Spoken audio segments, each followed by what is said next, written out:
Hazaribagh BJP से लोकसभा का ticket के लिए बोला गया था मुझे बहुत पहले से कि हज़ारीबाग फ़ाइट करना है। हमने इग्नोर किया। चतरा का सीट के लिए मतलब हमारे घर में सुबह से आरएसएस के लोग बैठे रहते थे। चतरा का सीट से फ़ाइट करने का बहुत ज़्यादा प्रेशर था बीजेपी से, हमने उसको भी इग्नोर किया।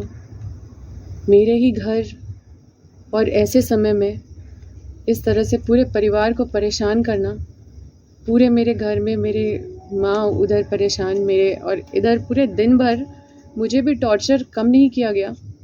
घंटों बैठाया गया एक ही जगह में, अगर घंटों खड़ा किया गया एक ही जगह में।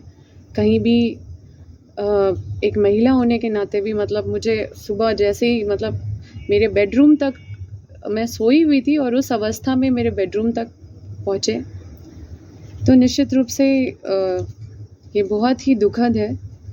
और जिस तरह से हर चीज़ पॉलिटिसाइज़ करके चीज़ों को किया जा रहा है, ये लोगों को जानने की ज़रूरत है। मुझे कई बीजेपी के लोग हमेशा इत्तला करते रहे कि ज़्यादा एनटीपीसी के ख़िलाफ़ विधानसभा में मामला मत उठाओ, अडानी के ख़िलाफ़ मामला मत उठाओ। मैं इन लोगों के ख़िलाफ़ मामला नहीं उठाऊं, अपने सर पे नेम प्लेट लगा लूँ बीजेपी। मैं क्षेत्र की जनता में अपने राज्य की जनता के जो विज़न है या जो मेरा राज्य को आगे पहुंचाने का जो विज़न से मैं आगे निकली हूँ, उस संकल्प के साथ मैं हमेशा इस रास्ते पे चलती रहूँगी। जितनी भी रुकावटें आए, मुझे पता चला मेरी माँ बहुत परेशान थी, वो सीधा कह दी कि अब राजनीति से में अब हम लोग को नहीं रहना है। उन्होंने बोल दिया कि अब चुनाव नहीं लड़ने का ज़रूरत है। लेकिन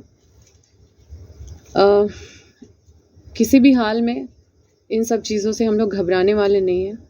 हम लोग पूरी तरह से इस लड़ाई को लड़ेंगे और इस तरह का जो इतने निचले स्तर का जो राजनीति चल रहा है, आप लोगों से छुपा हुआ नहीं है। कुछ केसेस जो मेरे पापा के ऊपर, मम्मी के ऊपर थे, उससे रिलेटेड फाइल लेके गए हैं।